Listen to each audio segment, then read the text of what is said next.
সকলোলৈ ভোগালীৰ শুভেচ্ছা জনালোঁ। ভোগালী আৰু ভোগৰ উৎসৱ নহয় জানো? খাব লাগে, ভালদৰে থাকিব লাগে।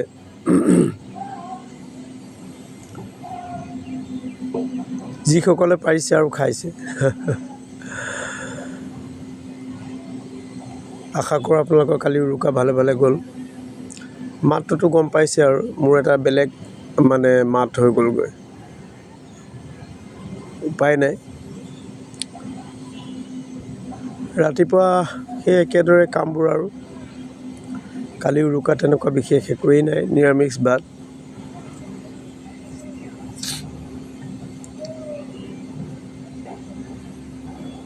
বাৰটামান বজালৈকে তেনেকৈ থাকিলোঁ আৰু এতিয়া উপায়টো নাই, পৰম্পৰা এটা আছে। সেই গতিকে আৰু পিঠা বনাবতো নোৱাৰি, দুটামান কিনি আনি এনেই ধৰক মই নাখালেও আলহী আহিব, আলহী নামতে ময়ো এটা খালোঁ আৰু। আমাৰতো বিহু, মাৰ মৃত্যুৰ পিছত আৰু বিহু শব্দটো আমাৰ ঘৰত আজিলৈকে হোৱাই নাই তেনেকৈ। মাবিহীন ভোগালী এয়া ষষ্ঠটো বছৰ। আৰু মোৰতো উৎসৱ পাৰ্বণবোৰ কি আপোনালোকে গমেই পায়। এই বছৰ তাতে আৰু বিশেষ নামঘৰো যাব নোৱাৰোঁ, যিহেতু বৌৰ মৃত্যুত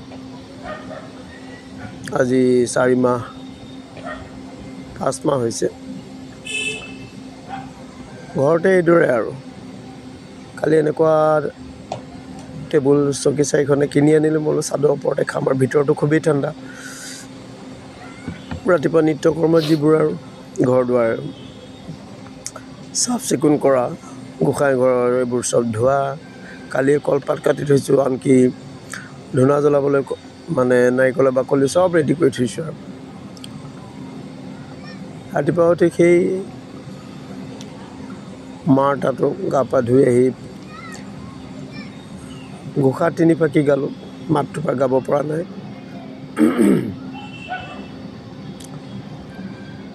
মাৰ কাৰণে পিঠা চিঠা সেইবোৰ মাৰ সন্মুখত থওঁ আৰু বিহু হ'লে সেইখিনি থলোঁ। এতিয়া এই ওপৰত চাহ লৈ আনিছোঁ, গোটেই বনাই মেডিচিন আনিছোঁ, পাণ আনিছোঁ। আজি বোলো এনেকৈ নিজকে আৰু যিহেতু এতিয়া ঘৰৰ বৰমূৰা সৰুমূৰা যি বুলি কয়, বৰমূৰীয়া মই পেণ্ট চাৰ্ট পিন্ধিবলৈ ভাল নালাগিলে। আচলতে সেইবোৰ বয়স অনুসৰি আপোনা আপুনি হৈ যায় নহয় জানো? জা জলপান তলতে তৈয়াৰ কৰি আনিলোঁ আৰু কাঁহৰ বাতি উলিওৱা নাই, অকলে কি কাঁহৰ বাতিত খাব, এইদৰে আৰু দৈও খাব নোৱাৰোঁ। দৈখিনি অলপ গৰম কৰি লোৱা নিচিনা হৈছে। আপোনালোক সকলোৰে দিনবোৰ ভালে যাওক, ভগৱানে আপোনালোকক কুশলে ৰাখক।